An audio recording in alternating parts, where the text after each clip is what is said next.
আসসালামু আলাইকুম। আলহামদুলিল্লাহ। এখন আপনাদের মাঝে মাসালা শোনাবেন দারুল হিকমা নুরানী ক্যাডেট মাদ্রাসার প্রথম শ্রেণীর ছাত্র মোহাম্মদ তাওহিদ হোসেন। আসসালামু আলাইকুম ওয়া রাহমাতুল্লাহি ওয়া বারাকাতুহু।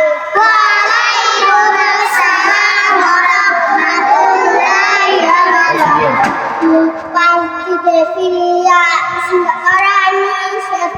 কাবলার দিকে মুখ করিয়া, কাবলার দিকে পিঠ করিয়া, চন্দ্র সূর্যের দিকে মুখ করিয়া, বরাবর বাতাসের দিকে মুখ করিয়া, একেবারে উলঙ্গ হইয়া, একেবারে বিবস্ত্র হইয়া।